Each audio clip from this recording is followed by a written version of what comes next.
With the 2022 Summer DLC drop fast approaching, it's time to look at what you'll probably need to have handy in GTA 5 Online.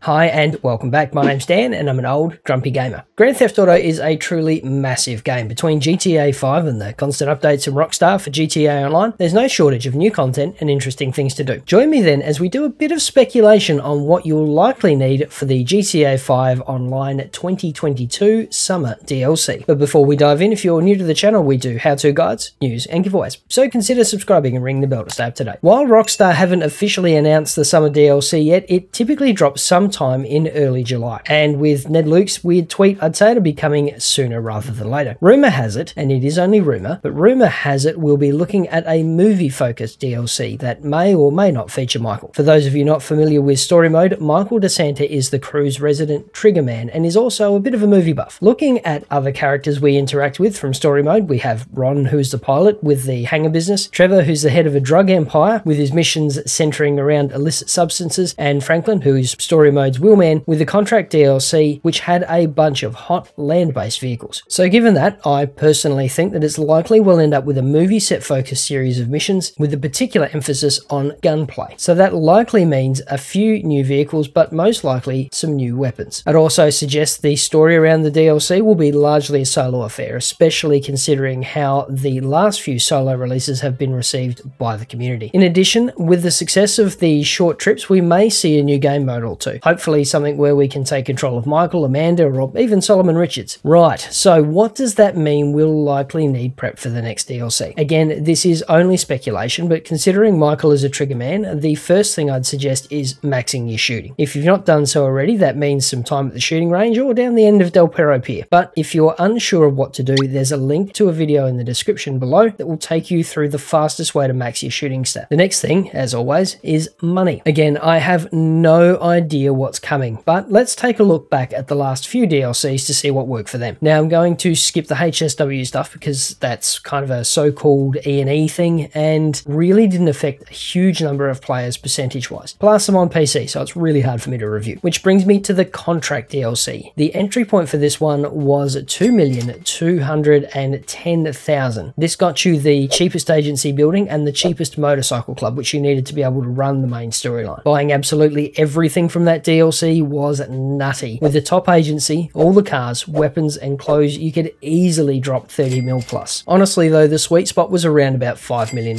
for an agency. All the functional upgrades, a few little aesthetic touches, and a CEO's office if you don't already have one. Going further back, it was the Los Santos Tuners DLC, which is a car guy's dream. Woeful story though, and my word, that acting. The minimum spend on the DLC was a touch over 1.9 million, which got you the cheapest No Frills Auto Shop and the cheapest motorcycle clubhouse if you didn't already have one. If I recall correctly, to get everything, and I mean everything for this DLC though, was well over 40 mil. Roughly 5,500,000 seemed to be about right though. You could have a nicer location and all of the functional upgrades, again, including the CEO's office if you didn't already have one. And finally, going back to the first fully solo DLC, the Cayo Perico heist. The entry point to this one was 2,400,000. That's 2.2 mil for the Kasatka and 200 grand for the cheapest clubhouse if you didn't own one already. Once you accounted for the Kraken, Toreador and all of the extras for the sub and the vehicles though, we're kind of pushing around about $20 million. If you could squeak together 6 million or so, however, you could grab the sub, the chopper and the CEO's office again if you didn't already have one. And the Sparrow made life a lot easier, making the difference between 3 hours of setups in about 45 minutes. So with that in mind, I suspect to buy absolutely everything we'll probably be needing somewhere around the 40 to 45 million mark, but that's just ridiculous. Realistically, I think you'll be able to get started at around about 2,500,000, but if you can scrape together 6 million even, you'll probably be in a much better position. But again, this is all speculation and we have no solid indication of what's happening from Rockstar. But anyway, thanks for watching. Check out the video up the top for another guide or the one down the bottom for some more old Grumpy Gamer goodness. Stay safe, wash your hands, and we'll see you in the next video.